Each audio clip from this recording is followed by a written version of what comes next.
Hey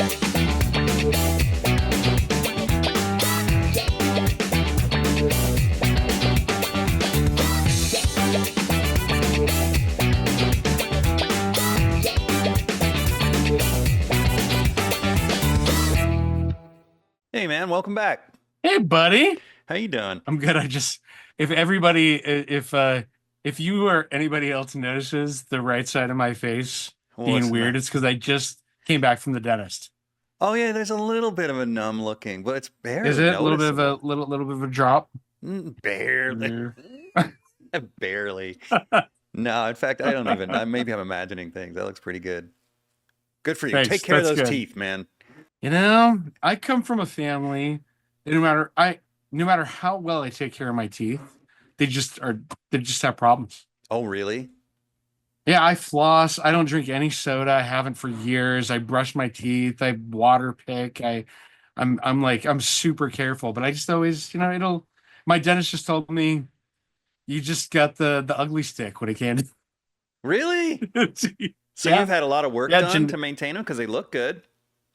Oh, thank you. Yeah, I've got several crowns. Oh, I okay. did Invisalign last year for like 8 months. I actually remember that. Yeah. Yeah, and that was because it wasn't for aesthetic purposes. It was because as you get older, if your bite is off, they wear down in a way that actually means that you have to have more work done. And so I Mm-hmm. did enough Invisalign it was either that or braces, and like I didn't need that serious of an intervention. But dude, like I think now that I'm in my late 40s, I'm just on top of it. I Yeah. figure it's better now than having to deal with it in my 60s or 70s. Dude, I shouldn't admit this while recording, but I went a decade without going to the dentist for a while there. I A did that in my 30s. decade. Yeah. I didn't have health. I mean, I had health insurance, but I didn't have dental insurance. And frankly, it wasn't even that. It was just every time my family set up appointments and they put me in there, and I'm like, I don't have time. I don't have time. I don't have time. Next thing you know, a Yeah. decade goes by. So I finally got it Well, done, but I didn't have any cavities after a oh decade. my gosh. See, that is a miracle. That is Yeah, an absolute it's miracle. crazy. I couldn't even believe it. That that did not happen to me when I went. I after my long period of not going. Yeah, you and I have had this conversation about how healthcare is a mess in the United States. Yeah. In But I've got my own company and we've got healthcare, but we don't Mm-hmm. have dental care because Yeah. it's so much more expensive. And so I found a dentist who that I kind of work with on a plan and to take care of it for me and my kids. So I mean it's not easy. I None of it's know. easy. It's expensive. I don't remember where we left off. I know exactly where we left off because I've been thinking about it. Oh, you have? Okay. I've been Okay. thinking a lot about it. Um yeah, I've been thinking a lot about it because I first of all, I think that what we're trying to do is, I mean, we've bitten off a lot to chew on, Mm-hmm. right? I mean, this is a huge topic, and I actually think that this would be uh, a great book to co-write one day. The history of Yeah. portraiture. There have been a lot of books. I was looking Now, why do you say co-write? whatever Who would you write it with? you I don't write. you write. You just don't know you're right. All Dude, I writing am is so thinking. flattered that you would say that, but I would not be an asset to you at all. I don't think that's Yeah, true. but I don't that's think that's nice true. of It you. would be an interesting book. I think here's what I found, and I we'll pick back up where we left off, but I want to Okay. say a few words in general first. And one is, as I've been looking at the history of portraiture and what's been written about it, Mm-hmm. it kind of falls into like one or two categories. One is, and the one that's 90% of the books that I've read or looked at is portraiture as a way of telling the biography of the people who are sitting in portraits. Oh So yeah. there's this great book that was written a few years ago by, oh, I can't remember his name. He's a British art dealer who specializes in portraiture. He's Mm-hmm. the first real art dealer I know who's ever specialized in buying and selling just portraits, and he's discovered all kinds of portraits that have been misidentified for years that are of famous royalty or of like Shakespeare's wife or maybe an Isabel the Catholic of Spain's portraits that was missing, and he's made a significant amount of discoveries just by making that his focus. So his book that he's written and the scholarship that he's participated in Mm-hmm. has been largely about how to identify missing people Hmm. or these famous people, and then telling the story of the portrait. What you and I are doing is talking about how technically portraits have changed over time from materials, methods, techniques point of view, and how they've changed stylistically over time because Mm-hmm. of the just who the audiences are that they're being made for and who are commissioning them, right? And who's Yeah. looking at them just in general and who's influencing whom. I don't think I've ever seen a broad discussion like the one that we're having. Maybe I'm wrong. I Maybe don't know, it's dude. Yeah, it's that's what happening. that's what I know. I'm always kissing your butt, but but Oh, the thing is, every art historian talks like that. It's never about the art. It's always about the history behind the art. That's what I love about you is you get down to the nitty gritty. oh, thanks, buddy. Yeah, I don't know, you have a different perspective, a different angle. So So I the think you should one go we that route. left up, thank you. And you know what? Maybe we'll do it when you and I have a bunch of free time. Yeah, when's that gonna happen? Maybe in the next life. Yeah, in the next life, when we clone ourselves and Exactly. allow yeah, we'll let that happen. So where I would like us to pick up and where I think we left off is on there's a grand portrait of a man kind of leaning forward on one foot by with a cannon behind him. That's where we stop. That's where I Yeah. want to pick up again. Okay. Yeah, I Yep. remember now. Okay. Man, it's crazy how bad my memory is, dude. I don't even remember. I even You're listened to the so in the moment. You podcast. are just the ultimate Buddha. That's what it Yeah, is. that's You're what it is. so in the moment. It's just when you're this genius, it's just hard to manage your memory when all these other genius thoughts are going on all the time. That's what it is. Humility is a great destroyer of Yes, it's my humility that that's keeps me from remembering things. That's what it is. okay. So this is a this is a real turning point in the history of portraiture for several reasons. This was done by Joshua Reynolds. Joshua Reynolds is the first president of the Royal Academy in London. Hmm. And that's one of the turning points. And it's that he grows up in England. And if you were to have a serious portrait done of yourself as a member of the ruling class, which really, who's having portraits done in the 18th century? It's the ruling class, and it's increasingly the business or military class. It's the people.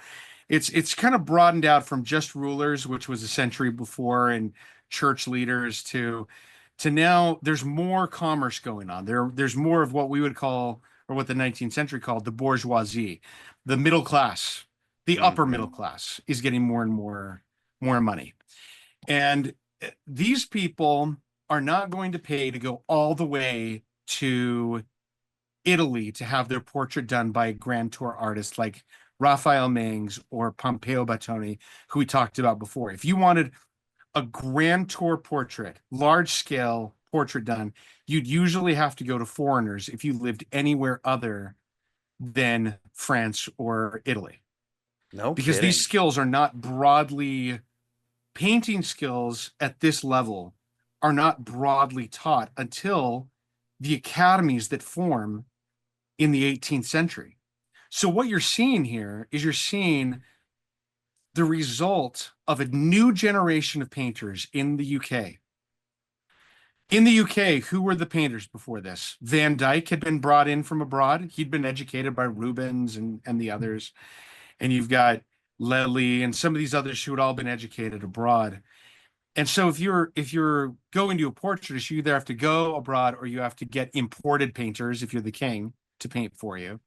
Joshua Reynolds is one of the first native serious painters in the UK.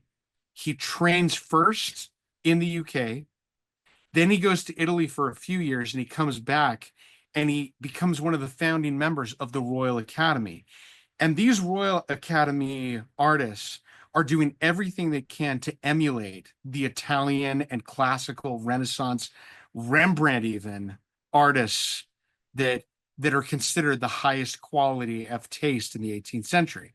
So when you talk to art historians who've analyzed this painting, they say that that's Rembrandt's face that he was emulating in the pose, maybe not in the application of paint, but in the pose. Wait, I don't understand. What do you mean it's Rembrandt's face? So he's looking at how Rembrandt posed his faces. Oh, Part and shadow. There's a particular Rembrandt painting. I didn't have time to look it up right before this, where it's not the man with the. So not literally his face. It's just the style of lighting and pose. Yeah. And he would have told his sitter this. He would have said, okay, this is what I'm going to do. I'm going to do a face that's in the style or pose of Rembrandt. And I'm going to do the pose of the body in the classical Greek statue of Hermes, Mercury, who's fixing a sandal, the winged. So that's an actual classical pose that he's picked from statuary to pose him in. No kidding. And see what I'm building to here is this idea that he's the first native painter who's taken very, very seriously, Joshua Reynolds. But in order to be taken seriously, he has to prove to everybody that he understands Rembrandt, that he understands classical statue, that he understands what they could have gotten abroad if they went abroad to get work done. Why do you suppose it took the English so long? I mean, they were taking over for centuries before that. They're conquering lands all over the world, and yet they're behind in art. It just seems strange. It is a conversation. The British are always insecure about this in their art Are they really? discussions. Yeah, they really are. They really are. And it's almost like, why do the French always command style? Why were the Italians? Why was the Renaissance there? I mean, there's very, the British always look at themselves as being a little behind the times. But, I don't know if it's entirely true. I mean, their architecture certainly wasn't. They're still working on their food. I don't know. I mean, they're looking to do the work that they did in England at the during the Regency period of the turn of the late 1700s, early 1800s. They're looking at Palladio and Vitruvius, and they feel like they're behind what the French are doing. I don't know. That's a really interesting question. Because that's really behind. But I mean, I gotta tell you of something years. about. Yeah, I mean, they really aren't, and they're importing a lot of their art talent. They've been doing that for a long, long, long time. But really, if you're not Spain, France, Germany, and not always Germany, if you're not Italy, France, or Spain, you're almost always importing your talent. That's what the Russians did. That's what the Austro-Hungarian Empire did. That's what you did if you were in Poland. I mean, all of these courts are full of Italian artists, French artists, Spanish artists that are all coming and doing the architecture and art in their courts. There really aren't like a lot of, and this is the insecurity of all of these regional places. But like I said, it starts to change in the 18th century for some of them. Britain is one of them. They start getting their art academies, and everyone else gets their art academies in the 19th century.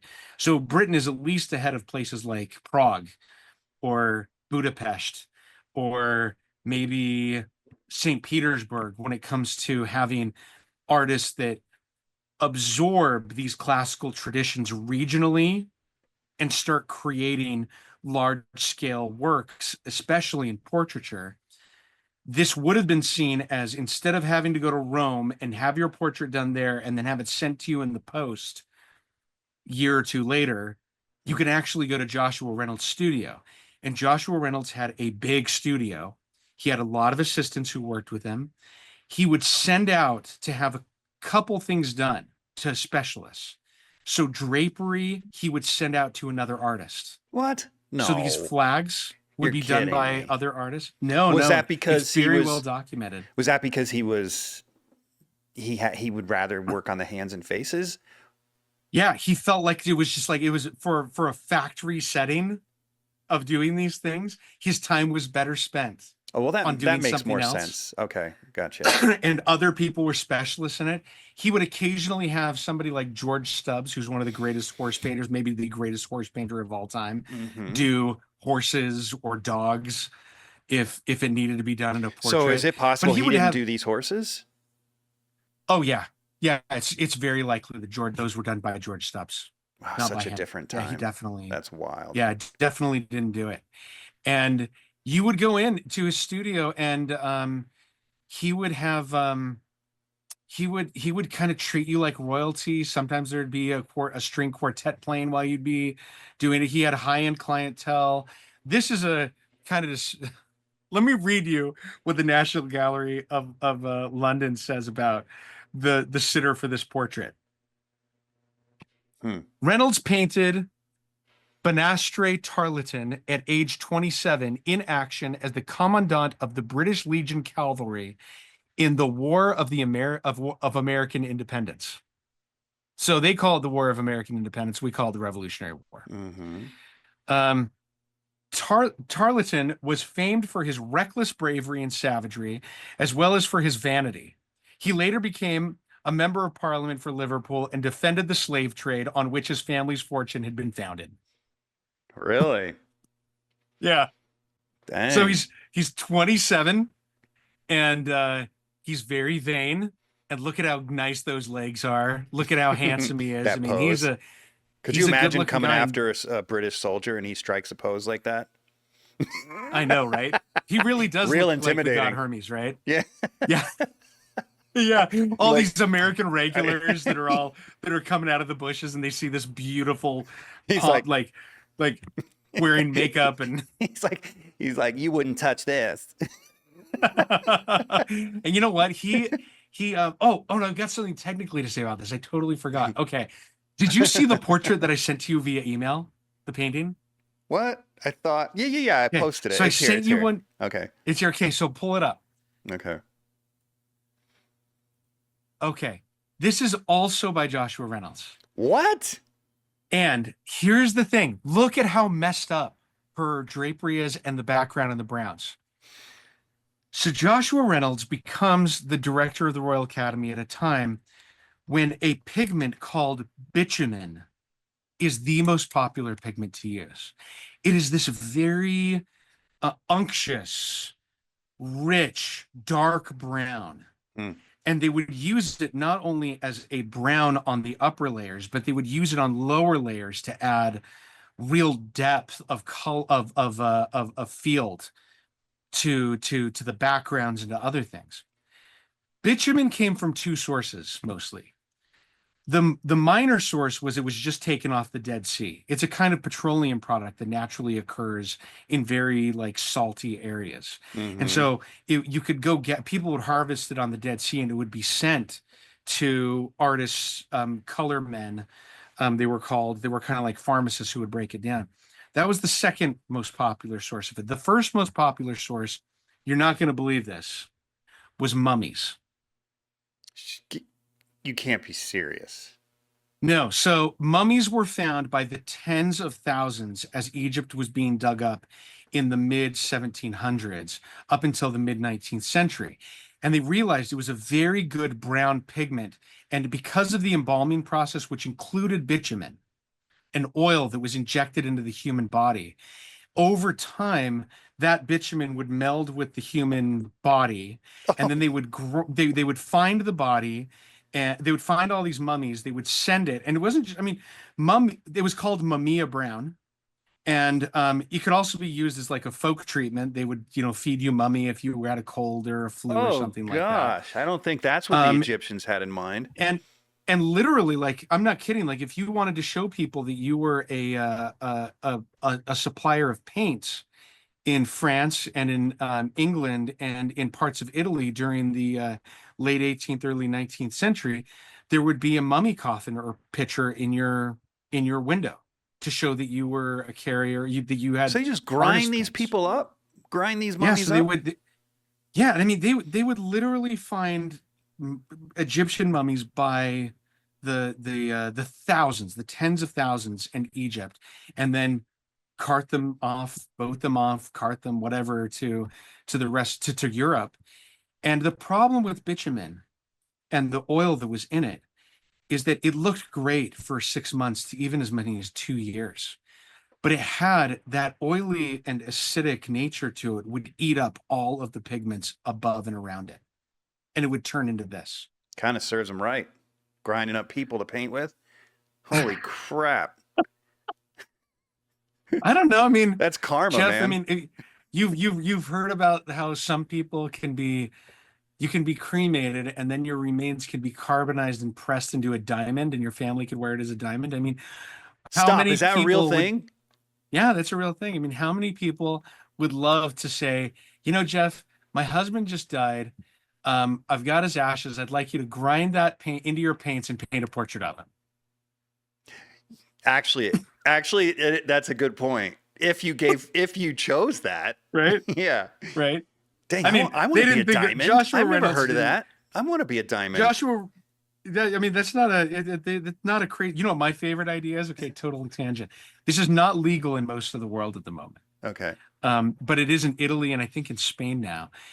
You can have your body composted and added to any tree that you want, and they give you the tree at the funeral home, and you plant it, and it uses your remains as the fertilizer to grow a tree. This episode is brought to you in part by Rosemary Brushes. If you're one of my listeners who's a professional artist, you're already using Rosemary Brushes. But for the rest of you, come on. Take your work a little more seriously. Stop buying the other brands. It's just not worth it. Every now and then you may get lucky and buy a good brush from another brand, but use the brand that professionals like myself are using. Go to rosemaryandco.com, link in the description or the show notes, and get yourself some quality brushes before your next painting. I mean, there is a morbid element to it, but for me, like I am not very sentimental or particular about my remains at all. Yeah. And being turned into a tree wouldn't bother me at all. I think You it's know what I kind mean? of Like a being cool the food idea. or being the food for a tree. And so like the idea that that the mummy was Yeah. ground up and used as paints. I mean, they didn't really think of it in any sentimental way, but there is part of me that thinks, oh, this painting is made of like pharaonic Egyptian, but like citizens who were part of a certain class that could afford to be could Dude, afford that to be is embalmed. crazy. If there was a way you could figure out who is stuck to this Yeah. painting, it would be a drip. So what So exactly zero happens in again? on it, and what exactly happens? Because it's beautiful so the way I mean, it is. all the paintings there in person. This is the best picture I've ever seen of it. I wish I had my pictures, which I couldn't find in up to this, which all of the pigment has completely bubbled up and eaten all of the color and destroyed them. So this is none of this is the original color. If you put this side by side with the one we were just looking at, and you see all of the places where her face is and her hands are pretty much fine, because there's but no brown everything in it. else was heavily colored, and the bitumen destroyed it all. So they must have mixed bitumen with all the other colors. Is that what you're saying? Yep. So yep, and because they would use it as a way to build up layers sometimes. And when Sir Joshua Reynolds, he becomes knighted, he becomes the president of the Royal Academy, and one of the first things he does as the president of the Royal Academy is he gives a talk on how we need to stop outsourcing the making of our pigments, because he said, I've had so many experiences where paintings have been ruined by unstable colors, unstable pigments that we've used. We need to go back to what Rembrandt did, to what Van Dyck did. We need to go back to, and I mean, he's very consciously looking at these other artists saying, they had a much narrower palette than we do. They had maybe, 15, 20 colors less than we do, but their paintings, at least they were stable. Right? Yeah. And you look at the other one we were looking at, the Tarleton of the where is he again? We got a lot of work to look at. Let's see. Yeah, we do. We won't look at everything today. Wait, where? Keep going to the right, to the right. Yeah, you're almost there. Keep going to the, no, no, no. I wasn't here. Where are we? No, no, Is that no. it? No, no, it's two over from that to the right. Two over from the right to that. Oh, right here. Sorry, my bad. Okay. So look at how how much better the colors are, right? Well, there are You're colors. there are colors. Yeah, exactly. But what is consistent, what is very consistent is he really has, these are large scale pieces. These are about 6 to 7 feet tall. And they're grand in nature. They're full figure. He has a great ability to handle gesture, composition. They're exciting, right? I mean, these are images that draw you in. Even the one on the right without the color, it's dramatic. I kind of like the one without the color. You do? Yeah, I mean, do. it's great. I mean, even look at how the drapery isn't symmetrical on her body, how it curves to the, like there's that line that goes from the top, from her right hand down to the bottom right. These grand diagonals. He was such a brilliant compositionalist. And that's because he's trying to look at classical work. He's consciously talking to everybody about the Italians, about Rembrandt, and he gets a lot of flack later. You know who hates him are the pre-Raphaelites: John Everett Millais, William Holman Hunt, Dante Gabriel Rossetti. They call him Sir Sloshua. What? Why? Instead of calling him Sir Joshua Reynolds, they call him Sir Sloshua, because they feel like, all he cares about are the face and the hands, and everything else is just a vague background and big bold color, and there isn't any detail, and he pumped things out like a factory. I think that's a very harsh criticism of Joshua Reynolds. When I look at that one, when I look at both of these, I think no question he was a master. Yeah. Well, artists can be a little temperamental. Yes, they can be. A little competitive. Jeez. Hey, I got a question for you. You said the pre-Raphaelites. Someone asked me recently if Waterhouse was a pre-Raphaelite. I said yes. He gets grouped in with them. He was a little young to be part of them. Okay. As a movement. I think that he's been called that a lot. I don't think that it's wrong. I would group him in this. There was a group that was more of a breakoff that included Alma Tadema, Leighton for a period, Albert Moore. They called themselves the Olympians, and their focus was more on mythology and on these kind of diaphanous clothing. It was a little different, but I mean, if Burne-Jones is considered a pre-Raphaelite, which he's sometimes called the last pre-Raphaelite, Waterhouse would probably be right in there with them. I'm not a huge fan of saying, like, we have to say that they are or aren't something. I'm totally a fan of, like, there are lots of ways to categorize people, and there's no doubt that he hugely admired the pre-Raphaelites, no doubt. Okay. So let's go to the next artist that we've got up from there, unless you want to say something else about Joshua Reynolds before. No, I think we're good. Let me just find it again. So, all right, right here. Okay. So this piece is by oh my gosh. What an interesting piece. Come to me. Hold on 2 seconds. It's a little no. I mean, it's maybe the pigment has changed a little bit, maybe it's changed just a little bit. There's this, something we're not going to have time to go into in a huge detail during our time, is everything that happens in the British Isles. And when I say British Isles, I mean England, Wales, Scotland, Ireland. But what kind of happens is that Van Dyck comes in the 17th century and 18th century. Like, he's there at the very end of the very beginning of the 1700s. And I think he dies in England. He's the court painter to Charles II. And Van Dyck leaves a lasting impression on the British Isles. Almost everyone kind of emulates them for him for the longest time. This is kind of, in my opinion, Van Dyke 2.0. This is this is Rayburn. The he's a Rayburn is a Scottish artist, and he's one of the greatest portraitists of the 18th century. There's no doubt in my mind. He's prolific. I mean, Really? he does hundreds and hundreds of portraits. Um, Hmm.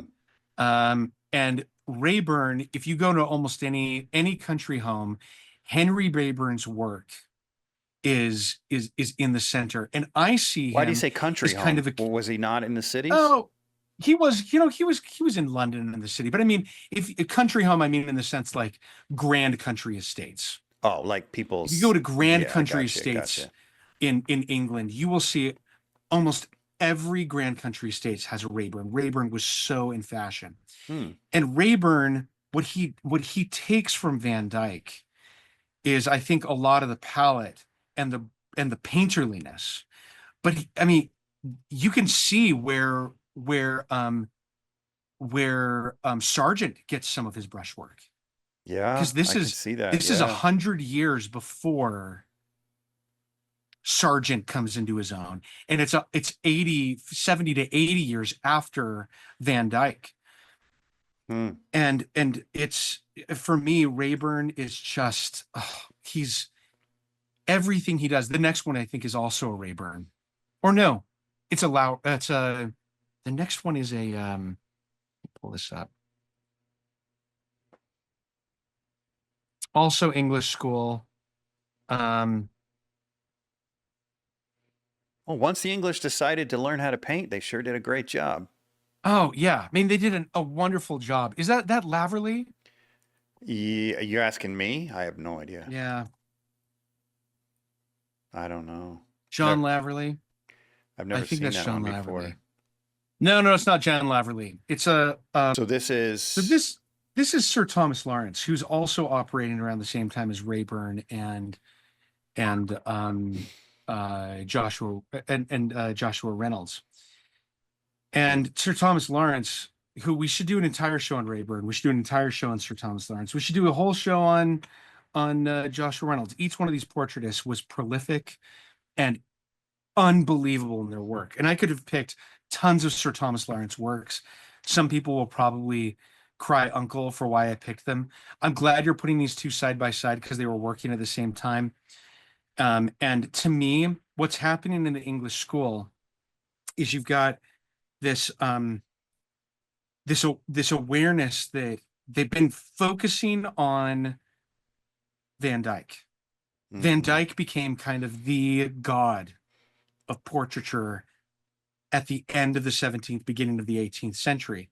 And the English, more than any other group that I know of that I can think of, fixating on one artist, maybe the Spanish on Velázquez in the 19th century, but the English become obsessed with Van Dyke's palette Hmm. and his approach.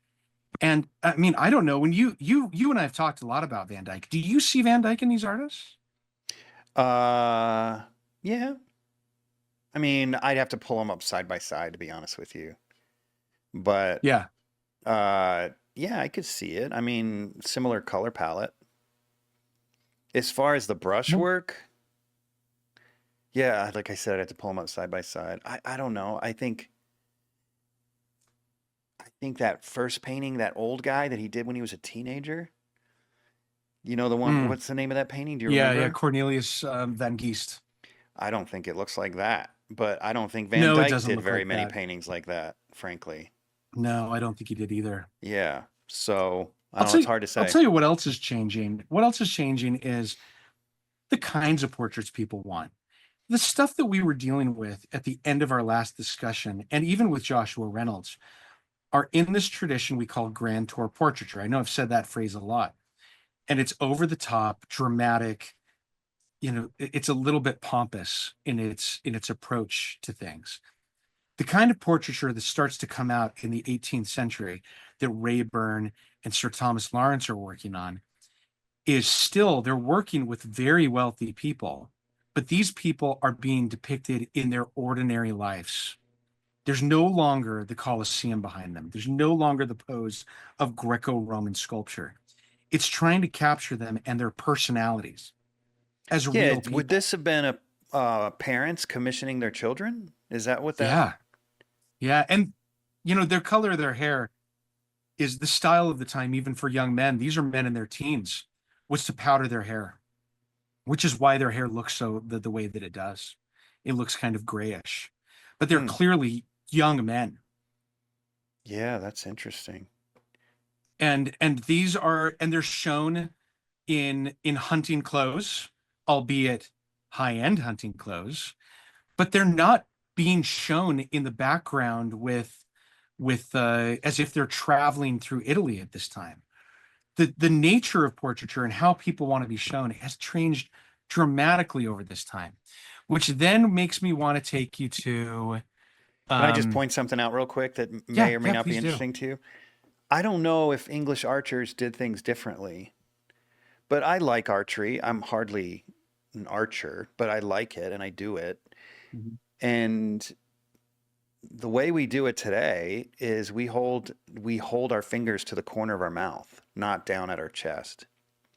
Yeah. And it's just an interesting, and if that's the case, it's interesting that he adjusted that in order to expose the face. You know what? I bet he did, because I mean, as you know, the English have a very long tradition of archery. Yeah. Right. And whenever I've participated in English archery, which I did a couple of times in England, it was always to the face. It was. Okay. Yeah. Yeah. I'm sure that was a choice. It had to have been, because otherwise it would have been completely obstructing his face. And it's almost as if he's pulling it back in the beginning before he lifts it up to his face. Mm-hmm. It's like he caught him at this moment as he's before he lifts it. Yeah. Yeah. Right. Yeah. That's cool.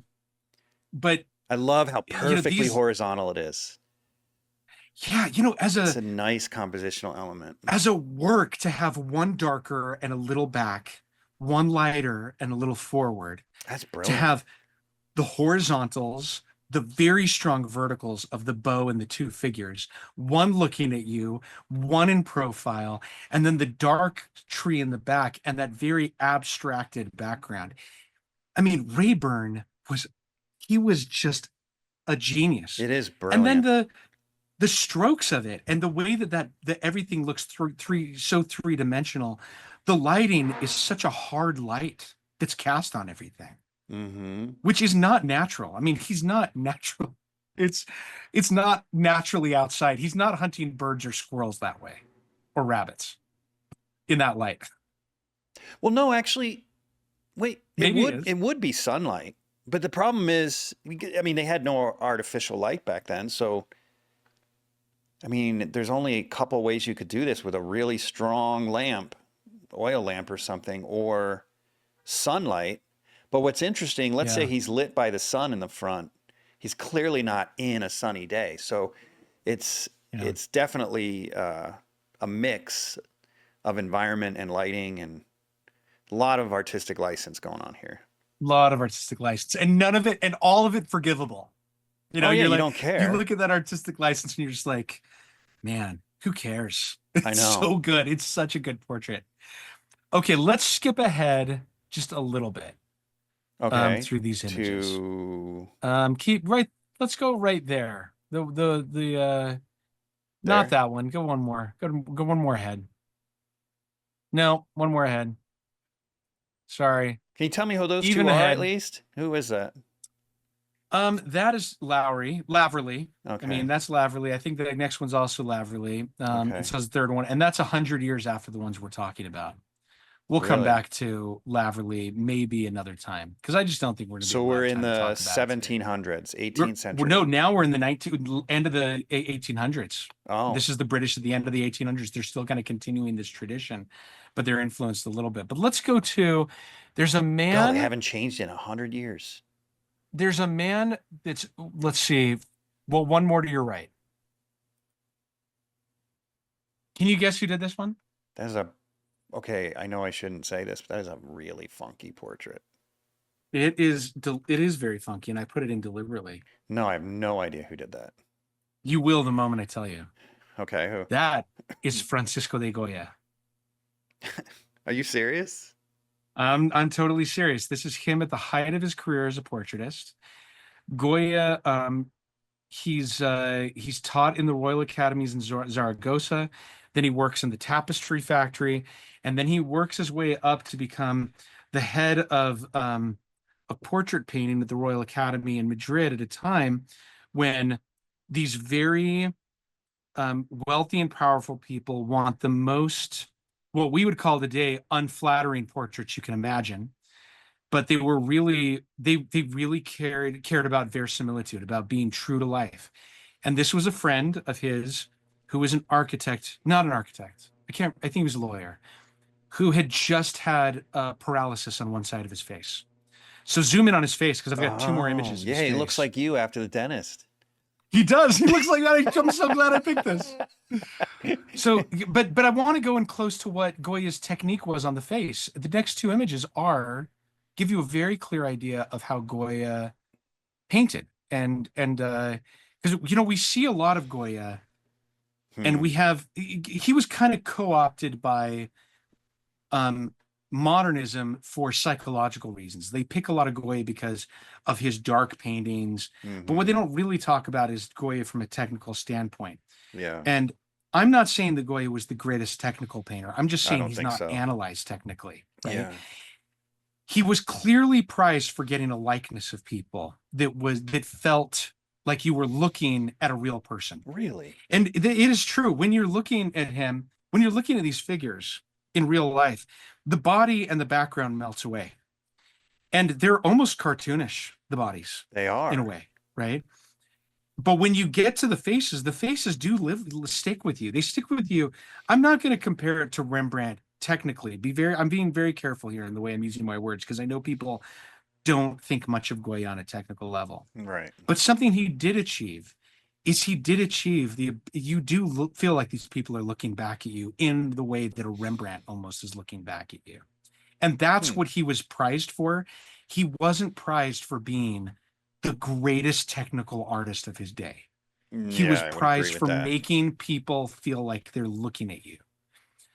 And he was a court painter. And when I look at this portrait, when I look at this, I think he really did achieve a likeness of somebody that was impressive, in that sense. Yeah. Playing devil's advocate here, we don't know what this guy looks like. Right? That's true. But it is convincing. That's for sure. I think it's almost like, you know what it is? It's almost like when you listen to a song, almost like this is how I feel about Goya. I feel like Goya had great ideas for a lot of his paintings. And I'm more interested in his etchings and in some of his darker paintings, from an idea perspective than I am in him as a technical artist. Right. Yeah. Period. Right. I think he was great at ideas and with compositions, and we can talk about Goya during another time. But I think that it's like a good pop song. Sometimes you hear a good pop song that makes you really happy or really sad, and it sticks in your head for a little while, and you don't confuse it with Mozart. Yeah, that's a good analogy. You don't think to yourself, that's Mozart. And that's one of the things that I really want to, that song More Than Words by Poison. It's been stuck in my head since it came out in the 80s. Right. But do I think that they were better musicians than Radiohead or David Bowie or the Beatles? No, but I still love that song. Right. And there's something about it that sticks with me. When you go to a room full of Goyas and you walk around and you see all of his portraits, you don't think, wow, technically brilliant. You think, man, I feel like I kind of got to know every one of those people a little bit. And that's what they were after. That's what I think was his strength. And the only reason it was made possible, I think, is because at the time they were in revolutionary Europe. And every one of these people they wanted the opposite of grand tour portraiture. They no longer wanted to be depicted standing in front of Greek sculptures in the poses of Roman gods, in grandiose shapes of canvases or sizes. They wanted to look like mostly everyday people in everyday situations in small scale portraiture. And Goya excelled at that. Now, you know who was even better at it, who didn't do as many, is our next painter, who we've talked about before. And Hmm. uh and and uh and it's yeah, that one right there. It's Jacques Louis David.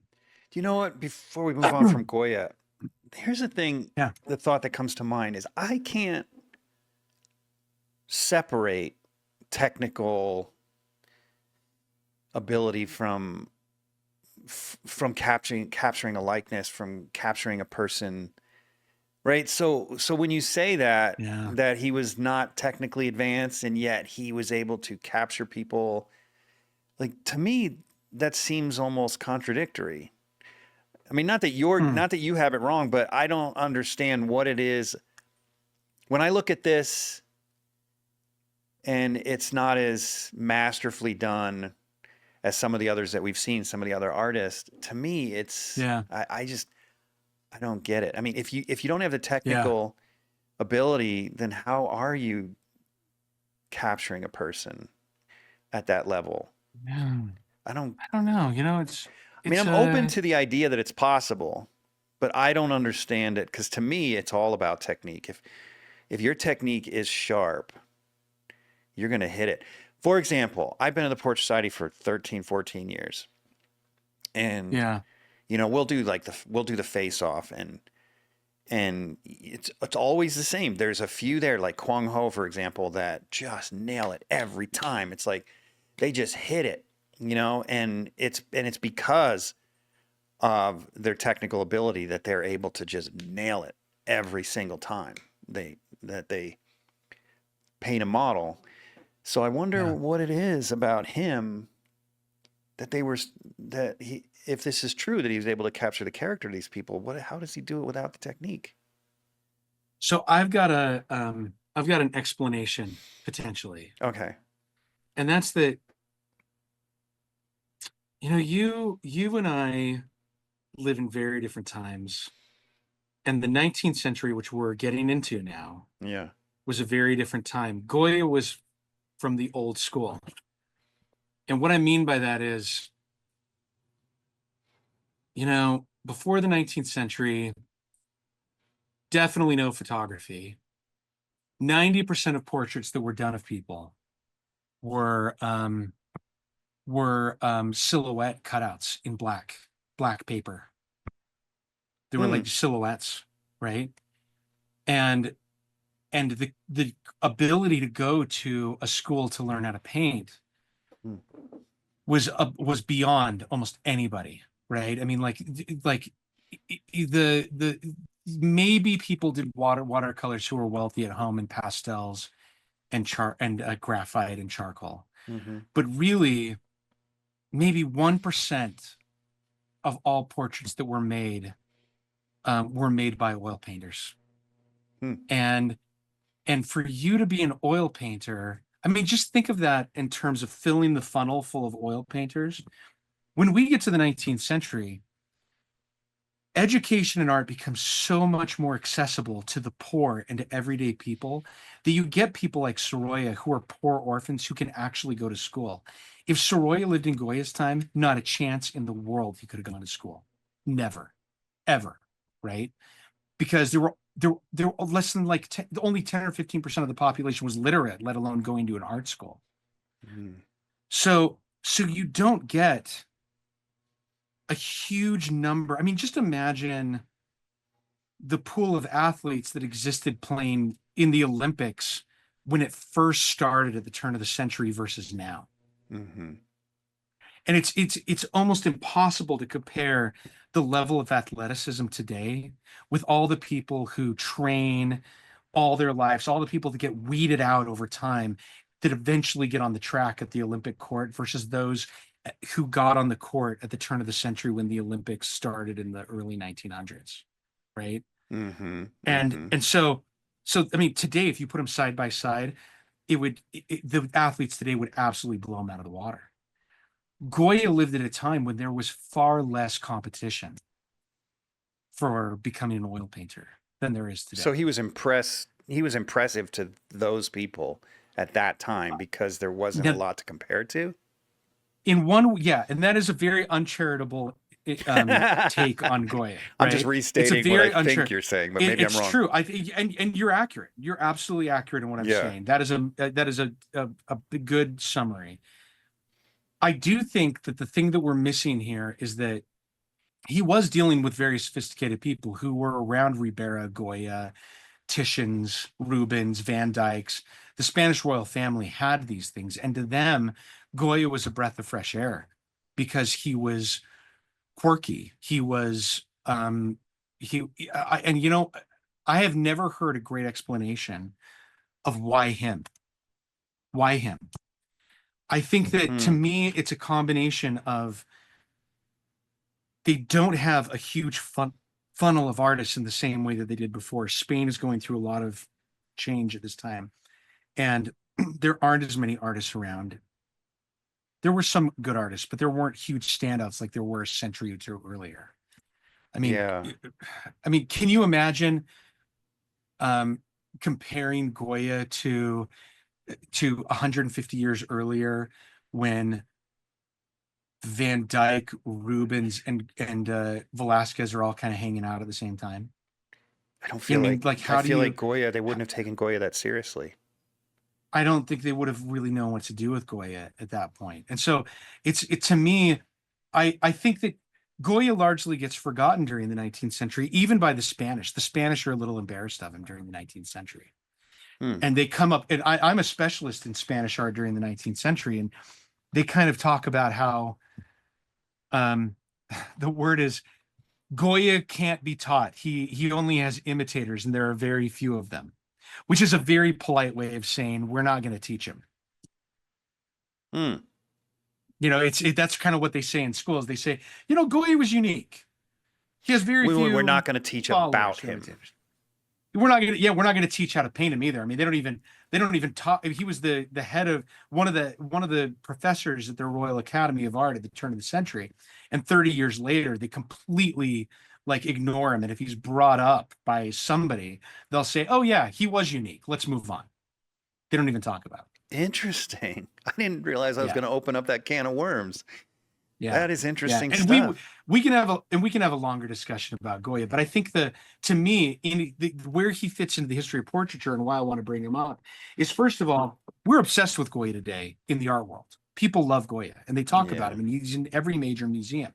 And I think we have to kind of place him in his time, and we have to say he's at a time when grand portraiture has disappeared for the most part, and it's a humanist, everyday people that aren't really everyday people. They're actually almost all powerful people.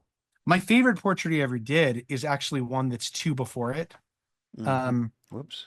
Hold on one second. It's and I talked a little bit about this at Portrait Society. Well, that's not It's it. of the Duke of. That's it. It's the Duke of Wellington.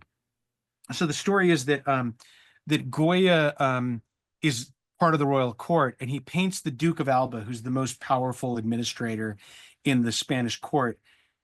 And then Napoleon comes to town and kicks out the Spanish government. And, there are various stories. One of the stories, which I don't know if it's actually true, but it's a fun story to tell anyway, is that Goya scrapes off the portrait of the Duke of Alba and paints Joseph Napoleon over the top of it.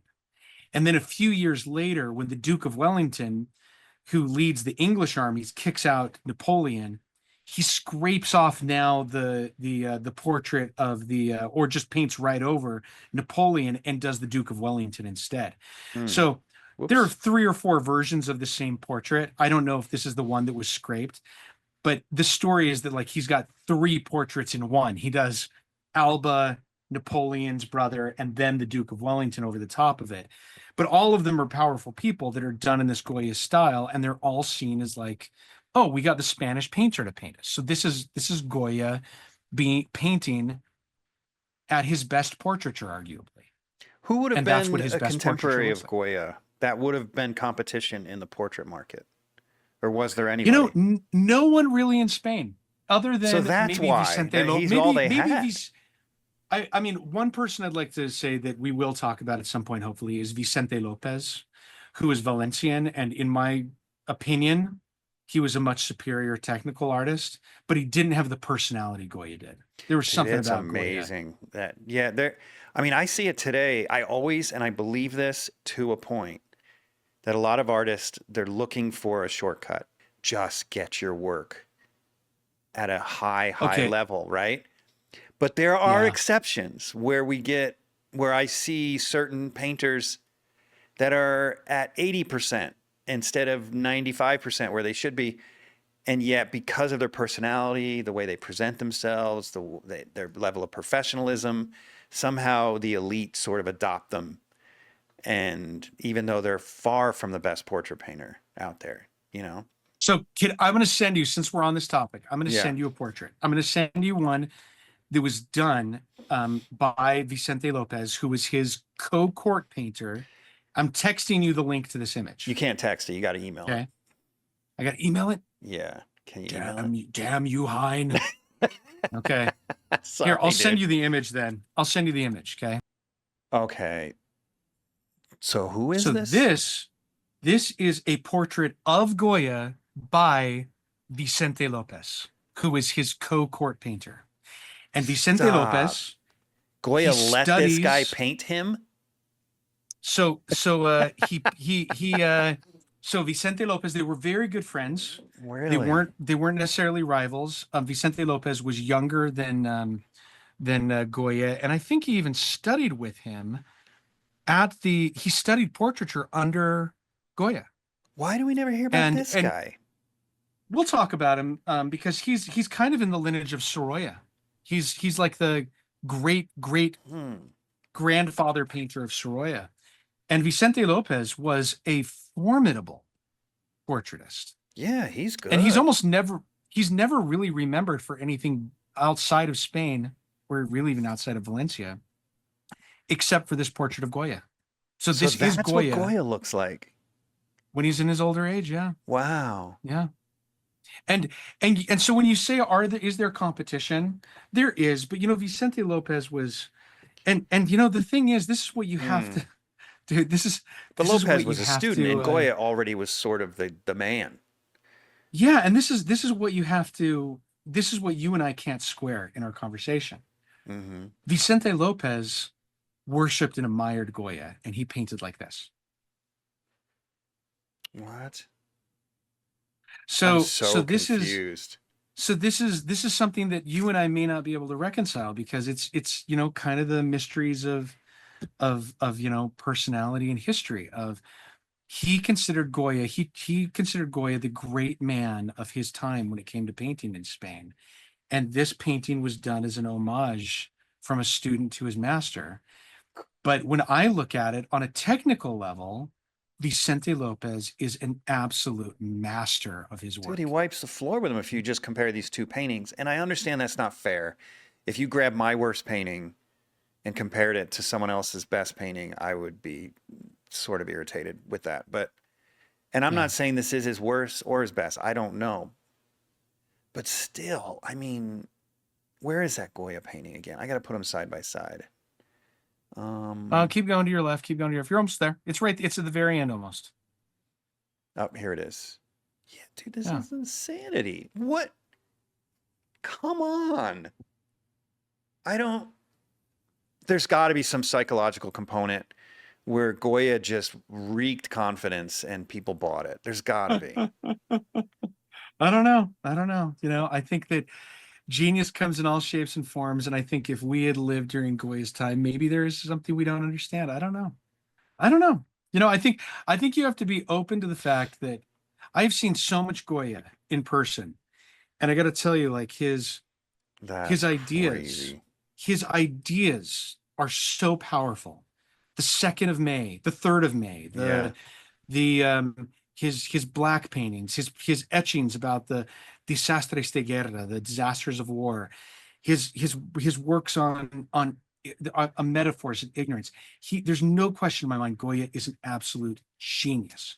On a technical level, I mean, and I understand what you're saying of like, in your mind, you can't separate out the ideas from the technical ability.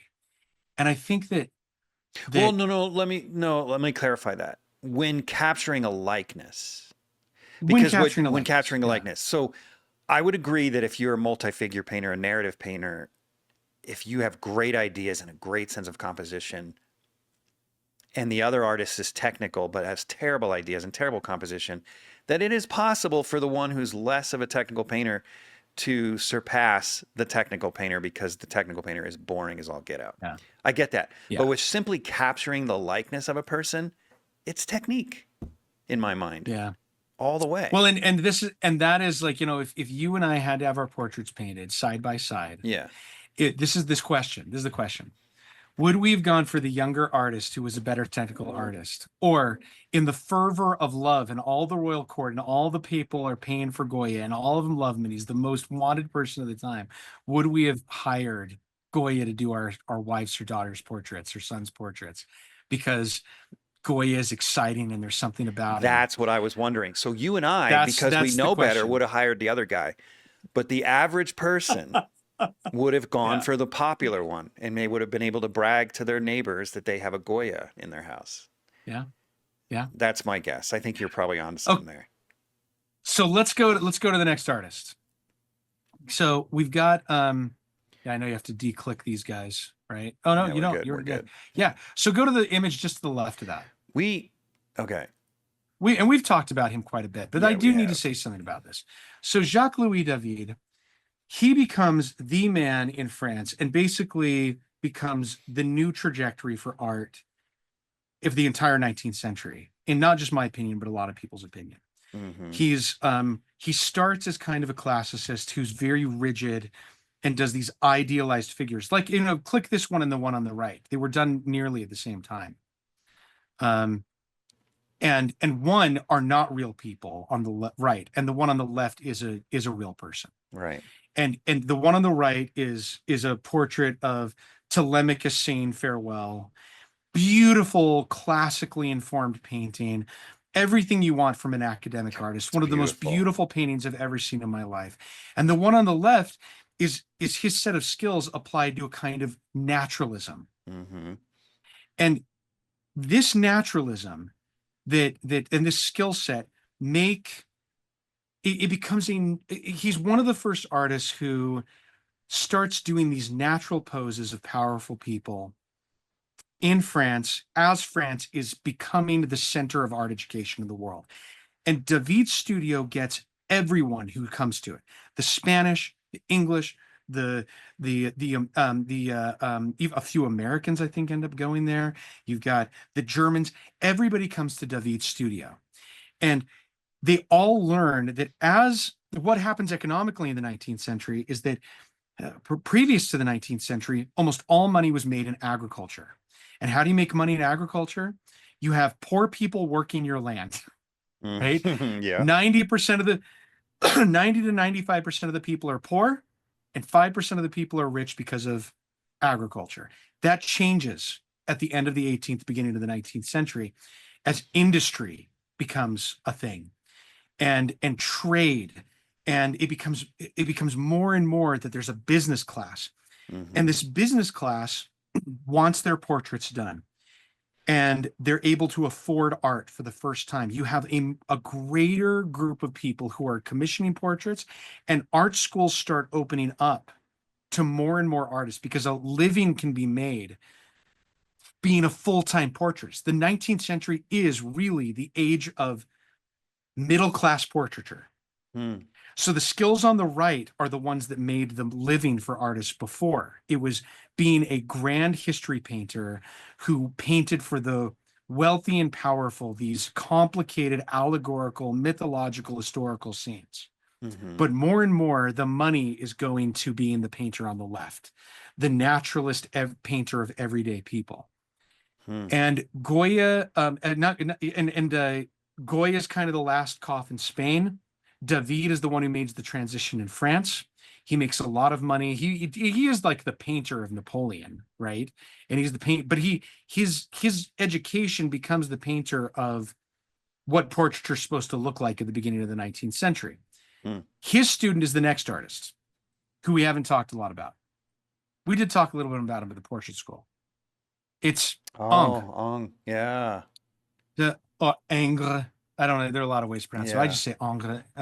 But he's the student of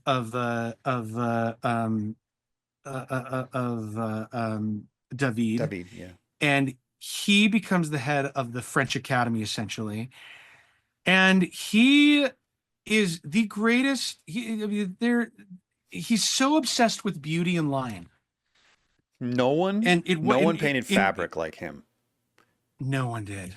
He's so good. So, He's so good. at it. Whenever I see an original, I mean the idealized faces and arms are beautiful, but oh my gosh, the fabric! I could just stare for hours. You know, the more I look at his faces and arms, the weirder it gets. I mean, they're just weird hands. Look at how big her hand is compared to her face. Yeah, they're I obviously mean, it just they're like doesn't make sense, caricatures, right? They're like characters in a way. Oh yeah, that's He a had a massive saying. hand. Holy cow! Yeah.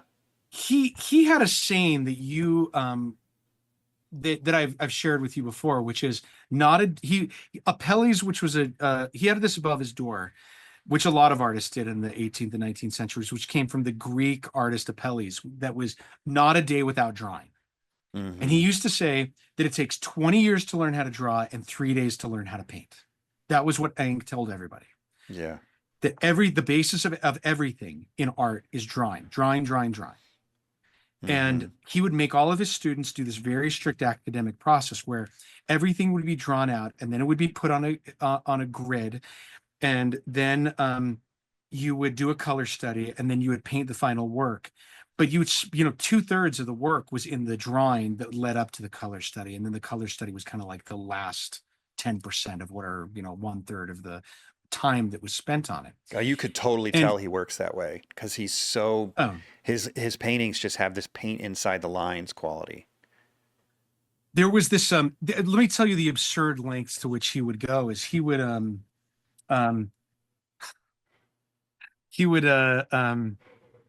his wife would hire people to walk around him on the streets of Rome where he spent a lot of his life, so that he didn't have to see the beggars and the ugliness and poor people and dirt in the street, because she didn't want the ugliness to affect the beauty he was after in his art. He was obsessed with only having the most beautiful and perfect things in his life. And I'm less surprised by his obsession, because frankly, it's not that I don't want to look at the homeless people. That's not my point. But frankly, I feel like I'm that person. If I'm in an ugly environment, I shut down. I need to be surrounded by beauty. But what's weirder to me is that his wife did it. Well, I mean, his wife. Come with me and make sure I never have to look at ugliness. I mean, he did live in a very misogynistic society. Oh where my his gosh, wife's that's job bizarre. was basically to be, his wife's job was to basically make sure he was happy all the time. And so Holy moly, that's bizarre. That's part of it, is that, I mean, and I don't know a lot about their relation, but I do know that story. And I do know that it was a very domineering society. He one of my favorite sayings in French is what is your Ang's fiddle? And it's a saying because he would hold these concerts at the Royal Academy. He was the head of the Royal Academy in Rome, of the French Academy, and he would invite the greatest musicians of the day to play with him, because he played the violin. And he was not as good of a violinist as he was a painter. And so you had he would be playing alongside Paganini, who was one of the greatest violinists who ever lived. But Eng thought he was just as good as Paganini. And and nobody told him otherwise, right? and so the saying is in French is what is something you love to do, but you're not that good at, but you love to do it anyway, and that's your Eng's fiddle in life. So my Eng's fiddle in life is I love to sing. I started as an opera singer in college, and I'm not. All up to college, I trained to be an opera singer, and I'm not the greatest singer. I've got a good voice, but that's my Eng's fiddle, right? Yeah, mine would some be of sports. us are. I'm just mediocre, but I love them.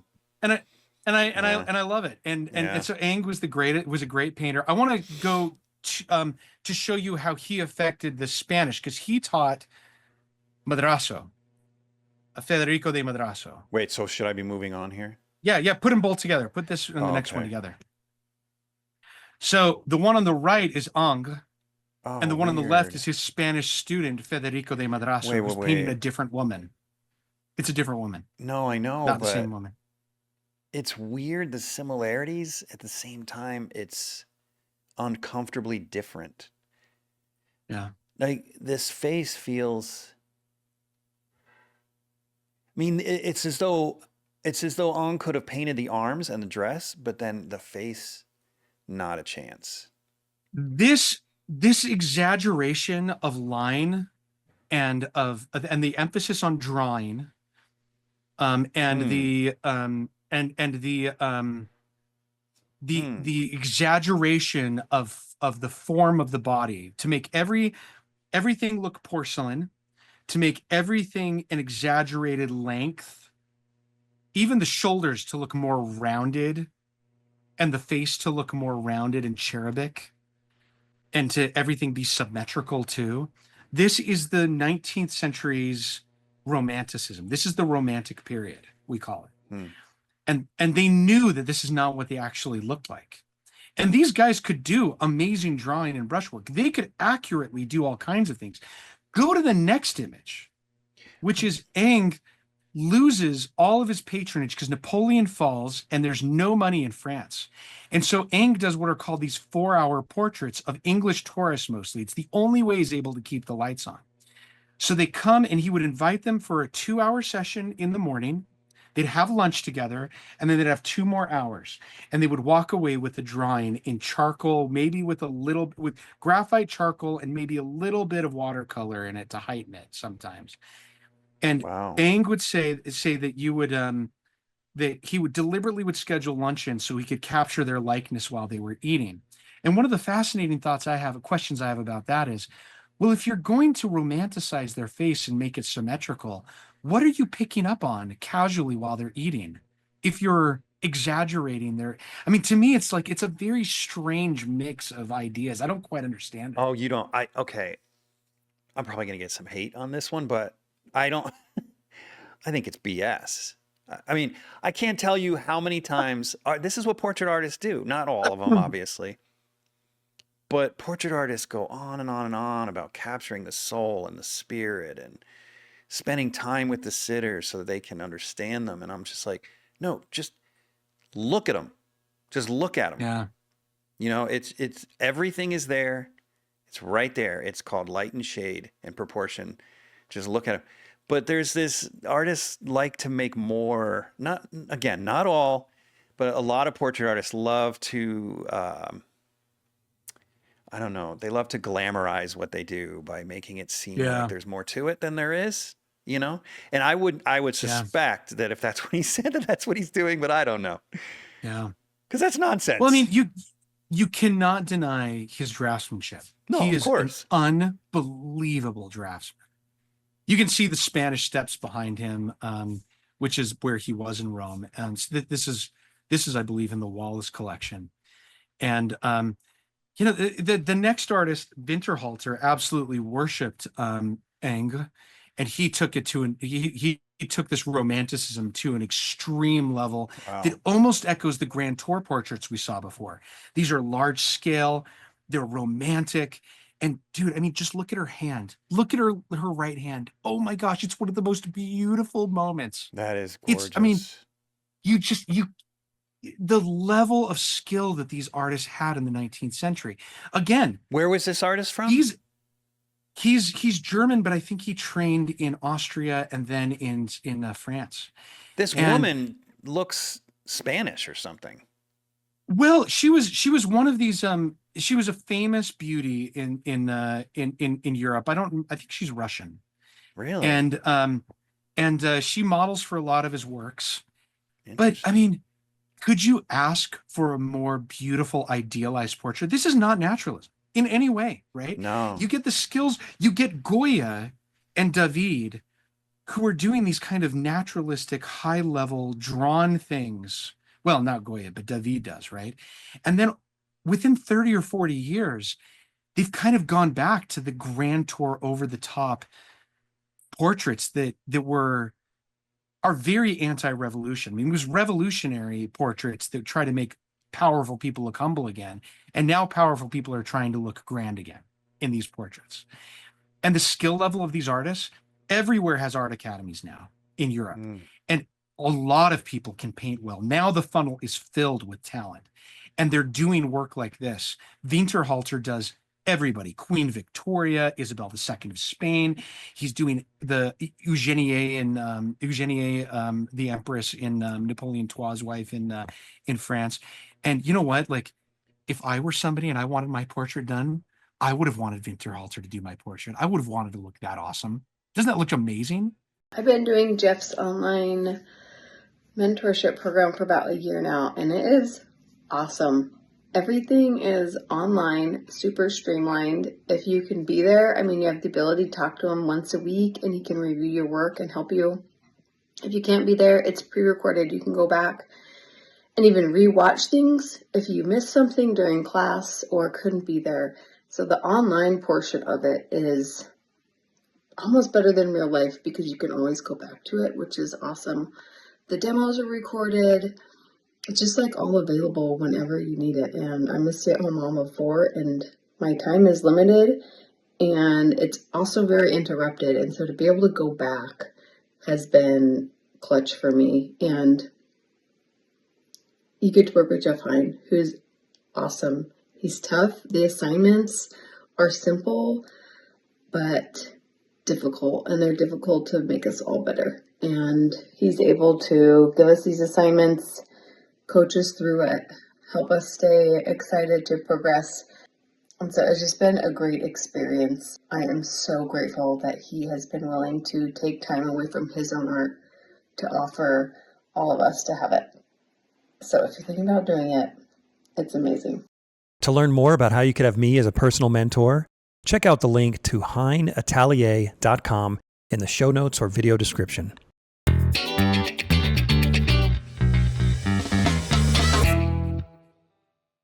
It's really beautiful. His brush work is incredible. Well, and there's a huge reaction against this. The reaction against this is realism. And that's where we're going to next, is that you get realism. You mean people... naturalism? It's too realistic? No. It's actually called realism. So if you go two portraits to the right to this, you get Gustave Courbet. And he literally writes a manifesto called Realism, where he's the one who coins the term realism. And he says, realism is the world as I see it. And there's a lot of disagreements. There was this woman named Linda Nochlin who wrote a book called Realism. And I used to joke with a lot of art historians, especially Jerry Ackerman, who did the Varg book, that when you finish reading Linda Nauchlin's book, analyzing what realism is, you come away being more confused about what the definition of realism is than more clear on what the definition is. I'm still confused about it. And I don't think that there is a great term for it. I do not like the term realism. I'm using it as Courbet used it. Okay. And Courbet said it was the world as he saw it. And you know, Courbet is trying to be dramatic. He's trying to not do the romantic exaggeration of form and line as they did it. But he's absolutely exaggerating light. These are high contrast, right? But Courbet was a landscape painter primarily, wasn't he? It's so hard to categorize him. He did a lot of monumental works of multi-figures that were very impressive, did a lot of landscape work. This is a self-portrait. And you know, it's a very confusing period because you have him and then go to the next portrait, which is being done around the same time by Rossetti, who's one of the pre-Raphaelites, who's doing a portrait of William Morris's wife, which is a huge exaggeration. And then you have next to it Monet, who's doing this kind of figurative work. It's a portrait of his son. And then you have Manet in the next portrait, who's doing this kind of portraiture work. And these guys are all working in the immediate aftermath of Winterhalter and Eng and De La Roche. And they're all looking for an alternative to that highly polished work that's being taught in the academy. And go to the next one, which is also a Manet, which I think is actually a better one. It's a woman that he puts in right there. This one, the bullfighter one? Yeah, yeah. So this is one of his patrons who it's a woman he's dressed up as a bullfighter. So you get in the mid 19th century these anti-academic movements, which are very much trying to buck the trend of perfect drawing, and they're all experimenting and trying to come up with alternative ways of depicting people as in portraits. You've got Courbet's like man in a surprise picture, which he's kind of looking at Caravaggio when he does that. You've got Rossetti, who's kind of looking at these at before Raphael Renaissance portraiture, almost like Ghirlandaio, which are these frozen portraits of people, which are exaggerated forms and very bright colors that are not super modeled in transitions. It's almost like they're working in tempera again. You've got Manet and Monet who are doing all kinds of weird stuff. I mean, Manet thinks he's looking at Spanish painters, and he talks a lot about Velázquez and about Ribera. But then you get the next painter, who's Raimondo de Madrazo. Holy crap. And this is a huge painting. And I've got this, you can zero in on details in the next two images. How have I not heard of this person? So Raimundo de Madrazo is the contemporary of Sargent, Zorn, Meissonier, Sorolla. He's a little older than some of these guys. Holy But piss. his father is the one who did that portrait that was like Eng. So it goes Eng, Madrazo father, and Madrazo son. Now zero in on the images that I've got. I've got another one. You can see her face close dude, up. this is amazing. This It's is the best unbelievable, thing we've isn't it? seen yet, in my opinion. He is working in Paris, Look at and those he's been trained by hands. the Academy. I know. And this is what these academic skills that get passed down from David to Ingres to De La Roche get turned into in Paris by the 1860s and 70s and 80s. So those skills, I wanted to show you the Renegades right before we went to this, she because could walk right those off the canvas. you want to see something crazy? Put this portrait right next to the next image. It's the same woman. By which artist? And that is Meissonier. You're kidding me. No. So same artist, different artist, same sitter.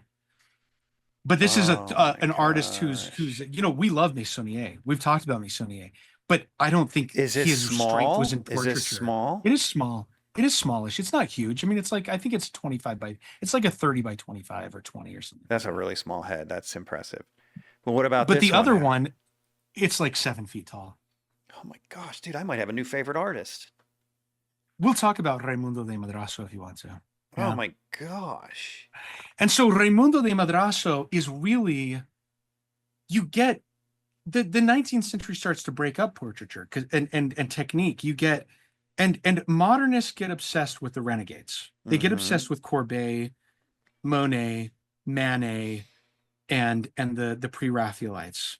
And the pre-Raphaelites are hard to group because every one of them is a little different, right? Yeah. But they get obsessed with these renegade movements that are not part of the Academy.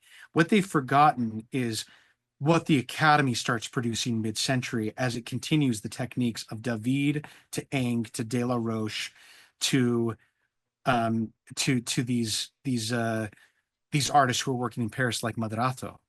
And Madrazo, he's doing some of the best work. Go to the next artist right after the Meissonier. This is Tissot, who's also working at the same time as Madrazo. And this is Tissot, I believe, his mistress with their children. And this kind of portraiture, which is a virtuosic display of skill, is, in my opinion, the accumulation from the 16th, 17th, and 18th century in the 19th century. These artists can almost imitate any skill after going through the Academy. They've seen almost everything. They've been breaking down the skills. They've been trained immaculately. And it kind of comes down to style and it's to Mm. personality and style choice. Tissot can do anything, Mm-hmm. right? We don't think of him as a portraitist always. We think of him, well, I mean, it just depends on where you are, because Tissot had so many different careers. He had the Bible illustration at the end of his life. He had kind of these society portraits. He had these things that we call dolce farnietes, which are just beautiful women portraits. But you know, he's really trained at the academy to do portraits in that tradition from David down. And he would have been very familiar with all these artists that we're talking about, from Winterhalter to the rest. I mean, Wow. isn't that an unbelievable portrait? It is. I have a lot of his book prints of the biblical stuff that he did. He's so impressive. Yeah, as I an love artist. Tissot. Yeah. What's the next one we've got here? Oh, so this is a that's a Tissot self-portrait. Let's just keep moving. So that's what One of the he things looked I like. want to talk. Yeah, He looks yeah, like it just is. a regular dude. He could be alive today. He does look like just it. like a regular dude. And you know what? If you had told me that that was a Leyendecker, the face alone, Yeah. it kind of looks like a Leyendecker face, the way that it's broken up. I feel like I done. saw It's that guy on the beautiful, way to isn't it? work. Yeah. That's wild. So this is something I want to talk about here just briefly. Is the Académie Julienne starts in the late 1860, no, or 1870, I believe. And it was started by a man who wanted to open up art education even more. So to this point in France, you could go if you had talent, if you were a man, right? And you also had to pass. It's not just being a man. It's not just being a man. It's also you had to pass a French test. And America and a lot of schools don't have an art academy that is anywhere near what the French have. And they're going to France and they're taking private lessons with painters if they can get them. And some of them are passing French tests in order to get into the academy, the École des Beaux-Arts, which is the official French school. Mm-hmm. But Julien starts this academy and he does a couple things. One is he gets the best painters. So Jules Lefebvre and Bouguereau are the teachers at this school. They're the two founding teachers. I mean, you get Bouguereau teaching at a private academy. Holy crap, right? Yeah, that's amazing. And then he says no language requirement. And then he says, and women can train too. They have to train in a separate room than the men. Mm-hmm. But they're training in their own place. And the woman who does this is Marie Baskertseff. Mm-hmm. And she's, I believe, let me just confirm this. I believe she's Russian. Yeah, she's Russian. And she becomes a major portraitist. This is a portrait of all of her classmates. So you have, like, when we talk about, there are very few women portraitists. We've talked about a few of them in the lead up. We talked about them during our first episode that are in France, and they're all taught privately. The 1870s is when women really are able to enter a real school and not just have to privately be studied. The only French woman artist of the 19th century up to this point who really gets any attention is Rosa Bonheur, who we've talked about before. And Rosa Bonheur, she's forced to paint animals for the most part. She does a few figures, but this is where women are allowed into the education of the world. Now, there's something that I'm going to switch gears here, and I know we're winding down. We'll only talk about a few more artists here. We'll talk about them kind of quickly, but something that happens in France in the mid 19th century, and that's that the Louvre gets a bunch of Spanish paintings. They call it the Galerie Espagnole, and there's Velasquez and there's Ribera, and it changes the French. They no longer are looking to Ingres. They're no longer looking to David. They're no longer looking to a lot of these classic artists. They've discovered, in their opinion, a new approach to painting and portraiture, and it changes everything for them. And the next artist is one of the beginners of that, in the academy at least. This is Victor Hugo by Léon Bonnat. And Léon Bonnat is one of two teachers in France of Thomas Eakins, William Merritt Chase, and John Singer Sargent. Is that all? And Leon Bonnat Holy cow. studies with Federico de Madrazo in Spain. And he's obsessed. So that guy who looked like Eng but wasn't Eng, Yeah. this is his student.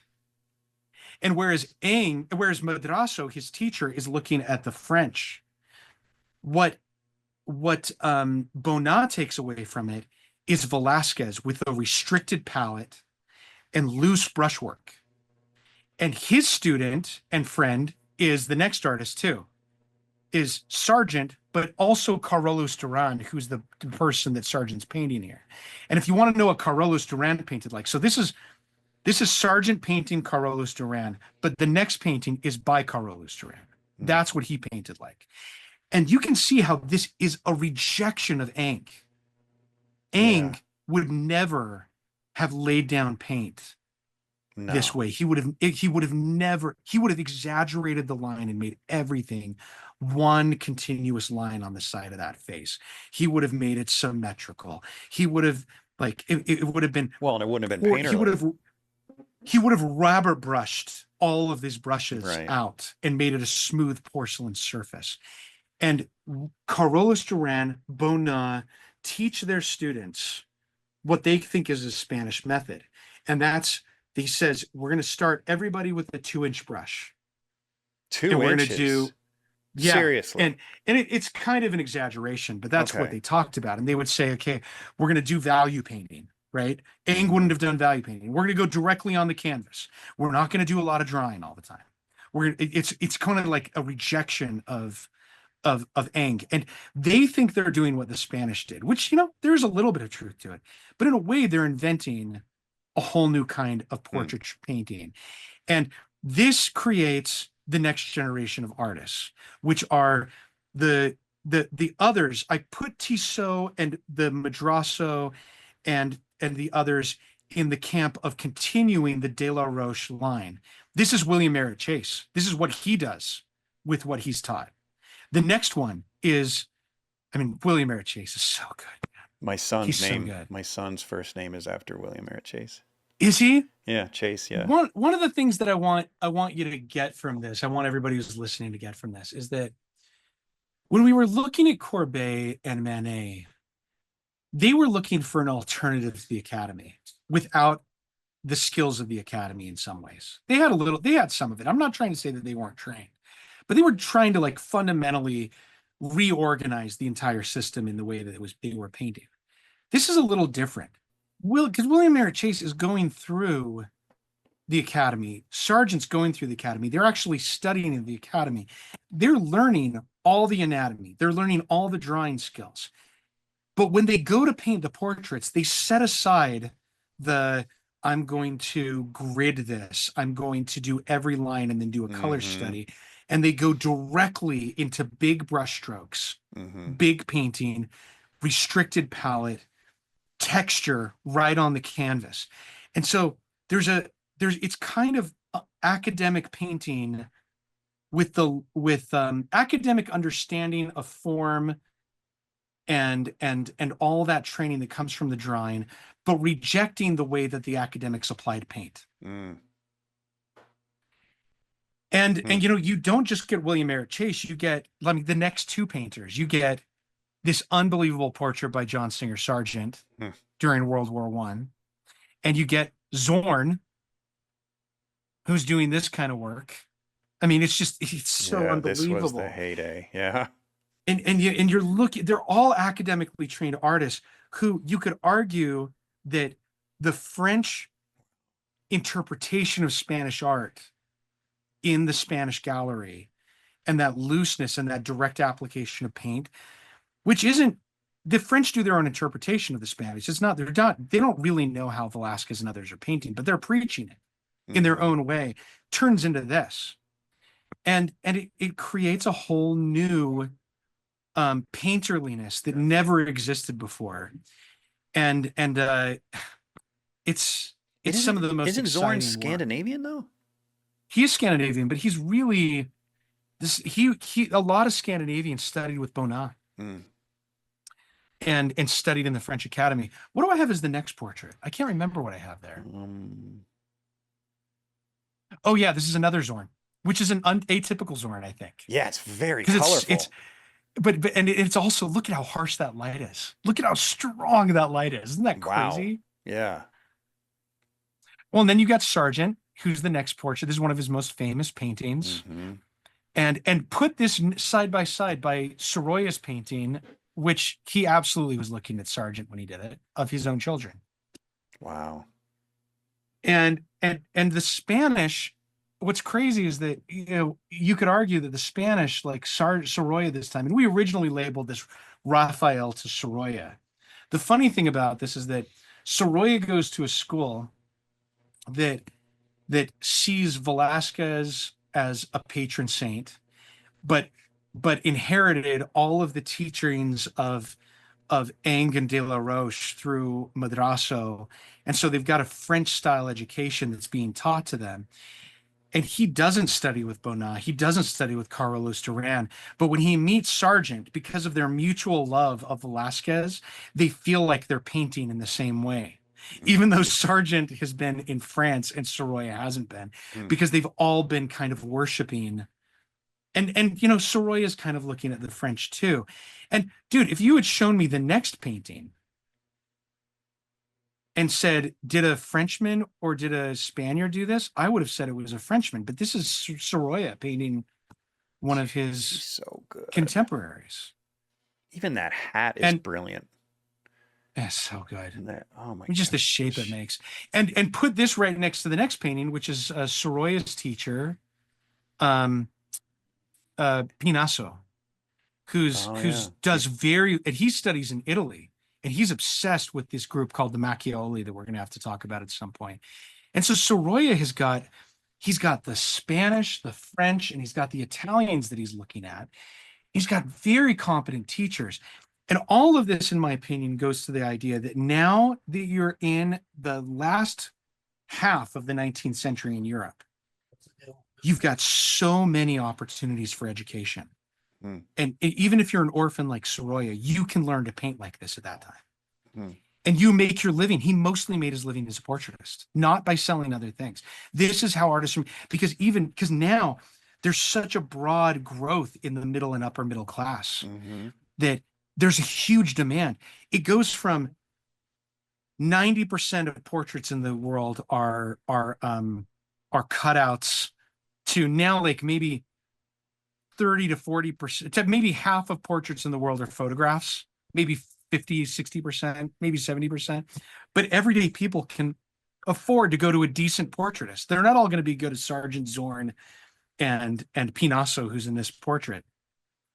But you can get a pretty good portrait, even as like a regular middle-class person, because the art training is so widely available. Almost anybody can do it. Wow. I want to show just two more Sorollas here, and then I want to just briefly. So this is an unfinished portrait of his daughter, and you can see kind of how he's building up things. Oh, that's really nice to see. Wow. That's great. Can learn a lot from What do you that. when you look at that? What strikes you, or if anything, about the way that he's putting this together? Well, frankly, it's kind of nice to see because he approaches it the way I would expect. And he's thinking in large shapes instead of in a linear way, like you had described with Ong. Yeah. And I mean, when he's putting this paint down for the hand, he's clearly just establishing a shape instead of a profile. And so I think that's really interesting. And, you know, It's interesting, yeah, isn't it? and it confirms that because I mean, he's one of my idols, right? So I don't paint anything like him, but the approach is similar in not thinking in terms of line and contours, but thinking in terms of masses. It's obvious that's what he's doing. Which is really a shift in the second half of the 19th century. Is these academic artists are no longer just stuck with line. Yeah. The next one is an interesting portrait of his father-in-law, who was his mentor and taught him how to do photography. His father-in-law was one of the pioneers in Europe of photography. And this looks like a photographic composition. It's deliberately meant to look like a photographic composition and not like a normal portrait. And And look at how thinly it's painted. It's so like fluid. It's just Yeah, it's beautiful. very, very thin. It's obviously a study. I mean, he probably did this in a few hours, I would assume. Yeah, he worked very, very fast. I want to show you something that I almost never show people that's a great discussion. And Mhm. that's that Sorolla had a competitor who worked at the same time as him, Zuloaga. Is that this Who was- artist? Yeah, and the next next three are all Zuloaga. Really? This was Sorolla's competitor? Yeah, yeah, and he's Barcelonan, and he there's this discussion of what's called España Blanca and España Negra, Spain, white Spain or light and bright Spain and dark Spain, and Huh. Zuloaga was considered dark Spain. And some people reject that as a discussion, but Zuloaga was an incredible portraitist. He really was Yeah. great, and he had a very different tradition. So The one on the left different. this one. That This is an one's the infamous best. portrait of Franco, the dictator, Oh, and it's not the really? whole portrait. Yeah, but it does show you that he had a very high skill level. And go one more portrait over, and you can kind of see like how one more other than this, and you can see like how exaggerated this kind of like and how interesting these portraits became, because they've all got high technical skill level, but it becomes a lot of style choices. Very bright light, heavy lining, outlining of the figure, placing them almost like a Quattrocento, a Bellini painting, where they're sitting in like the foreground and then there's this distant landscape in the background. But then you start getting, again, a kind of breakdown of differences where artists are experimenting. They can do anything. So go to the next couple and what's the next image I've got? What This the is an heck? English portrait. This is William Orpin, who's an English painter, who's doing a very similar kind of style.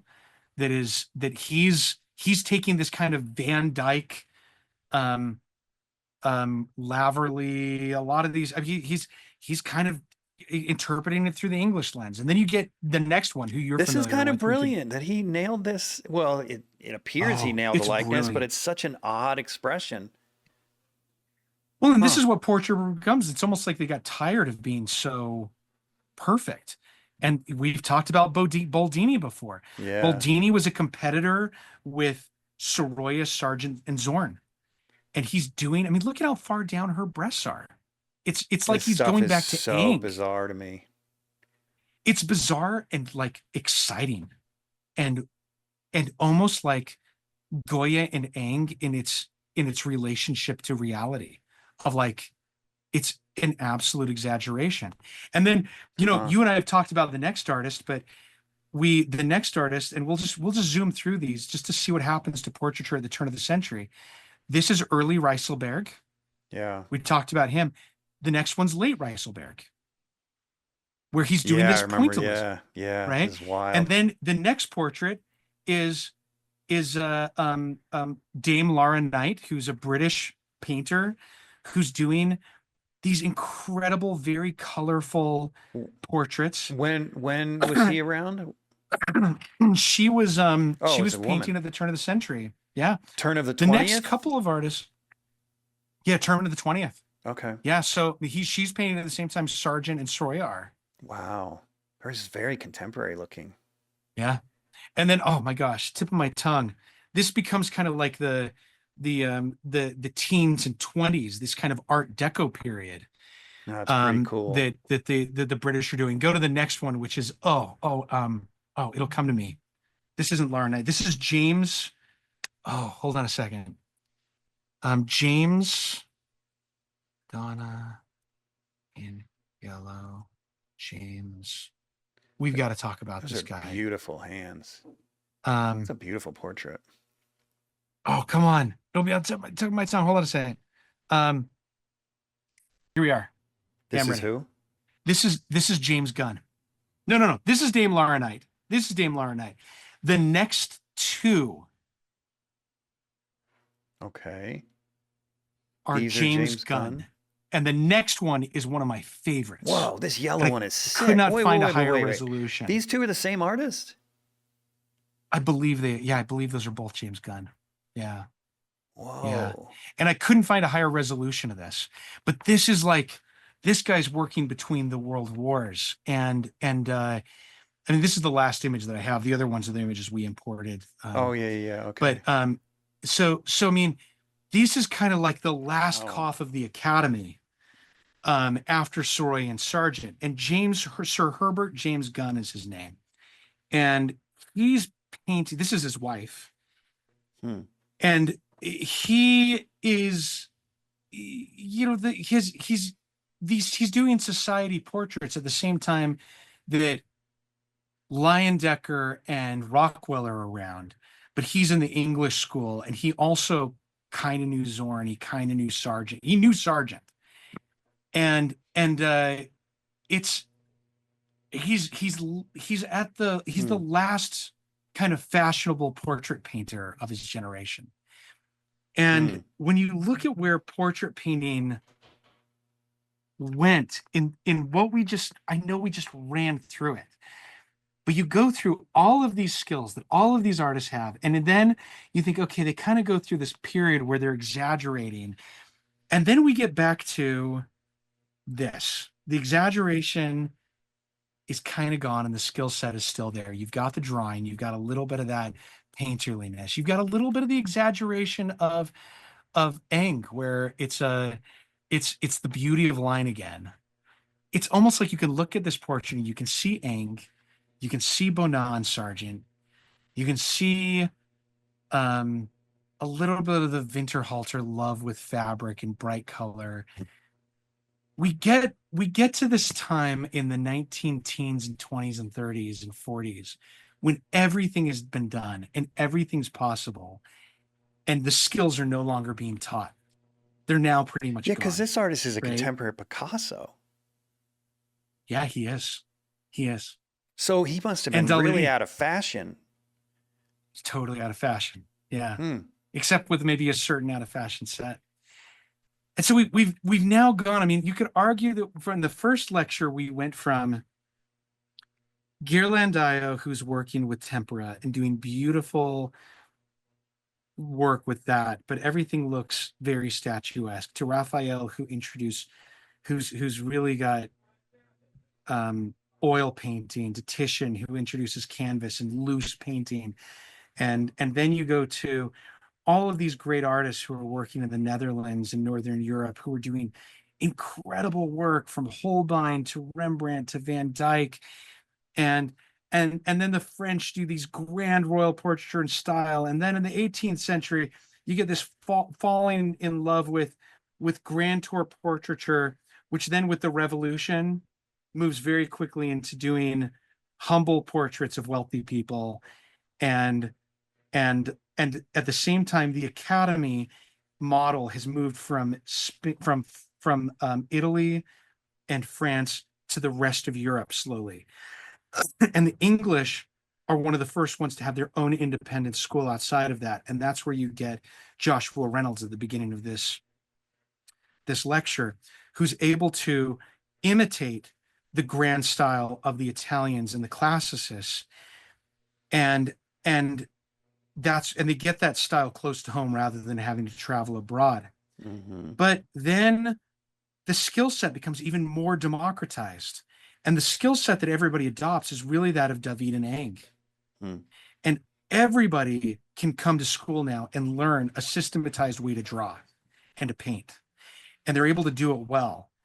And then it becomes more about style choices in some ways. So you get Eng becomes then that romantic exaggeration of line and beauty becomes De La Roche and Winterhalter, who are doing these beautiful portraits. You get a reaction against it, which is the realists and the pre-Raphaelites and the and the impressionists. But all along, you have this group of people who are still studying the skills, and that's where you get Tissot and Madrasso, and and Bonnat and Duran, but Carolus Duran and Bonnat, they get so energized by what they see the old master Spanish do, and they change everything again, and they layer on top of that academic training looking at paint as a substance again in a way that's never been seen, arguably, since Rembrandt and Van Dyck, in my opinion. And those guys teach the generation of William Merritt Chase, Sorolla, Sargent, Zorn. And it's like a whole new world for about 20 or 30 years. And then people get tired of it again, and they do Boldini. They do pointillism with Reiselberg. And they've all got this amazing skill set, but they're just, it's almost like the world gets tired of accuracy, and what it wants is excitement again, right? Yeah. And it's interesting to see, when you see that with the very few examples in this discussion, skill has not been a question, right?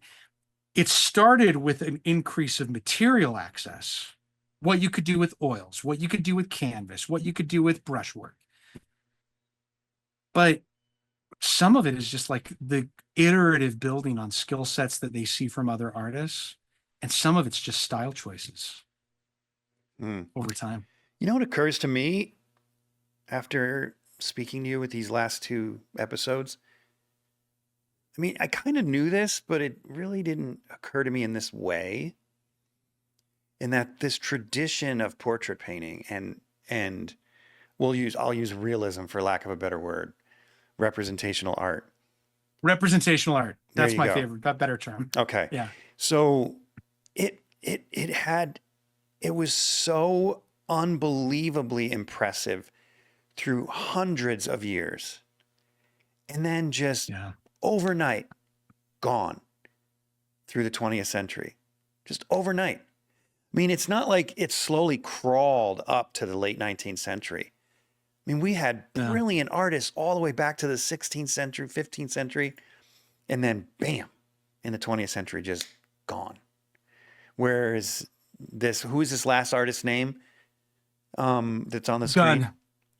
Herbert James Gunn. He was probably seen as a dinosaur in his time and just like, you just go away, you know? I think he was. I think that the values changed. I think that there's this term that's used in art history of the age of mechanical reproduction, which is another way of saying photography. I think that people confuted. I think that art schools, I think that the economic model shifted. I think that it was, and you and I have had this discussion slightly. I think that it went from, it made sense to go to school for decades to become a painter and for the middle class to buy your portraits, to the middle class, we're now buying photographs, high-end photographs of themselves. Because, you know, by the time we get to the early 20th to mid 20th century, you know, there were still, it went almost back to like an 18th to 17th century model where only the very, very, very rich were paying for high-end portrait painters to do their work again. And so the field shifted again to, there was probably a fraction of the artists who were learning a skill set like Gunn had, like Rockwell did, or Ives Gammel or Richard Lack. And those guys were charging a lot of money for their portraits that by the very act of being those guys, you were paying a lot more money than you would have been paying 30 or 40 years earlier for a portrait because there were fewer painters who were doing it. And the economic model for being an artist was, I want to be Picasso. Right? I want to be a genius who's coming up with a philosophy, a manifesto, ideas. And Dali used to say, I'm the greatest painter alive. He'd say, I wish I had that confidence. All the painters, he said compared to all the painters, and he said it in Spanish. He said, comparado a todos los pintores que trabajan hoy en día, yo soy un genio. Pero comparado a mis héroes, yo soy un idiota. In other words, compared to everybody who's working today, I'm a genius. Compared to my heroes, Velázquez and Rivera, I'm an idiot. And Dali recognized that the skill sets he had, which he gained at the academy, and drawing skills, he knew that they were an outdated set of skills, but it gave him an ability to paint things that people couldn't paint for the most part in his day. And let's face it, he didn't win based on the accuracy of his anatomy or perspective or anything. He won by playing Picasso's game. He was an eccentric who had ideas. Oh yeah, big curly mustache, the whole image. Yeah. Mm-hmm. Yeah. Yeah. So it's the economics game shifted. It totally shifted for art. And I think today people like you are creating a generation of artists that have a skill set that exists in greater numbers probably than it existed since the turn of the century, I think. And how those artists, I think economically, can we get those artists to, because we're also nonplussed by photos today. There's no photo that rivals a painting. We're all tired of paintings. You mean We don't photos? care. I mean, not paintings, photos. Yeah. I'm taking these off because my batteries just died. Can you hear me still? Yeah, can you hear me? Yeah. So we're all tired of photographs. We want something more special. Well, I do too. Here's a question for you. I know this is maybe a whole episode, so maybe just a brief thought on this, but I've been blessed to be part of a generation that exists during this time of a new revival of representational art. So I left school in 2002. I think Jacob Collins started his atelier, his first atelier, something like 96, 97. Something like that. Something like that. So about 30 years. And I would say that he was really at the beginning of it. I mean, I know that he had the people he studied with, but it really started to gain traction right around that time.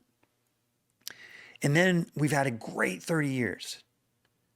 Yeah. But now, well, let me back up. So in other words, we've overcome the obstacle of photography. And we've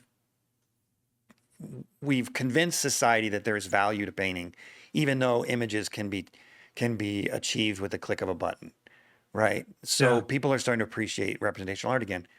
But now, 2 years ago, 3 years ago, AI shows up. Did we just have a good 30-year run? No, I don't. I honestly don't think that people care about AI when it comes to images. I'll tell you why. Why is that? Because it has the same problem photography does.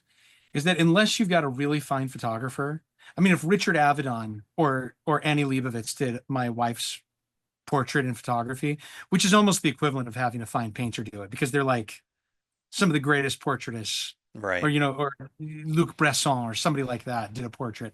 That's one thing. But for the most part, any one of us can take a high quality photograph and it's meaningless to us. What we want is something we know that was intentional, that was done by a human, that really matters to us. And in that way, AI, I don't know anybody who's like printing out AI and putting it on their walls because that's a good point. It's meaningful. That's nobody. It's like there's this, and it's a metaphor I'll bring up again and again, which is Magnus Carlsen, who's the greatest chess player alive. I heard an interview with him where he said, he was asked, and this is a discussion we should have at some point, but I think it's worth talking about. There's a book that just came out a couple of years ago from the editor of the New York Times game section. And each chapter is a different game and how AI has influenced those games. So he talks about how the first computers that learned chess were fed chess moves that humans had invented over time. And everything that a computer did as their processors got better was better at processing what they knew humans could do and were doing. And it became a decision tree. So the moment it's something like, the moment there's many possible chess moves as there are cups of water in the ocean or something like that on a board. But the moment you make one move, those immediately go to half. And the moment you make another move, it goes down to half again. And the computer has a decision tree where it kind of like narrows down those things. That was the way it worked for a very long time. Until I think it was Blue. The Blue, it's something like Code Blue or Blue Ocean, which is the first AI computer where it just said, we were just told the computer, these are the rules, teach yourself how to play. And the computer played itself millions of times in a day. Oh, crap. Millions of times in a day. And you can go online and you can see all of these patterns over time from trillions of scenarios the computers come up with. And Magnus Carlsen was the first chess player to not only study the old way, but to look at how computers were doing it. And he started coming up with alternative openings, alternative middle games based on what he saw computers were doing. Now, in an interview, he said, I'll never be able to beat a computer. There's no way. He said, but Usain Bolt will never outrun a motorcycle or a F1 car. That's a great analogy. Does that mean that we should stop running? Does it mean that it isn't a great accomplishment or people don't give a damn? That's a good analogy. We should all just stop running. Because people care about the human element still, right? We don't just think to ourselves, oh, a computer can do that, so who gives a shit, right? We don't think that. Like, I better stop playing chess now. What's the point? A computer can beat me. In fact, like, I think the Magnus Carlsen approach is kind of the future for painting. It's, oh, that's interesting. Like, I know what was possible that humans could do. I'm learning a few things from what the computers have decided on their own, but I'm coming up with this thing that's totally different as a result of it. I don't know where that'll land, but I don't think it's just been a good 30-year run, because I don't think we as humans will ever be like, you know what? I relate more to what a computer made after 30 seconds than to what Jeff HEIN made. Yeah. You know, that'll never happen to me, ever. That's my opinion. Good. I'm gonna take your opinion and I'm gonna treat it as gospel because I like it.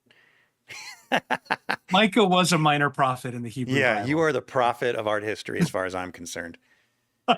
And that's it. That's actually not much of an exaggeration, to be honest with you, dude. Nice. The whole time you were talking, I'm just like, this guy's like a freaking computer. The information that you shared with us is insane. The amount of information. Oh my gosh. It's so great. You. Thanks. You know, I feel like I learned tons going through this process. I'd like to thank you for saying to the Portrait Society, let's talk, and like them being so willing to say, hey, what do you want to talk about? And you and I kind of came up with the history of portraiture from Raphael to Sorolla. And then we only had an hour there. We turned this into what, like 5 or 6 hours? Maybe 4. Yeah. Yeah. And, you know, maybe it got me thinking in ways that I think my art history professors at Sotheby's and at the University of London, they'd be interested in this discussion. I think it's an interesting discussion. It's one of my favorites, I think. It's really informative, really informative. So thanks again, Micah. You're a stud. You're welcome, buddy. All right. Okay. Thanks again. Later. Yep. Thanks for tuning in to the Undraped Artist Podcast. If you enjoyed it, subscribe. And if you could, leave a comment or review. That really helps the channel. Please share the show with your friends, and if you're feeling generous, consider a monthly donation at theundrapedartist.com. Thanks again for watching. We'll see you next week.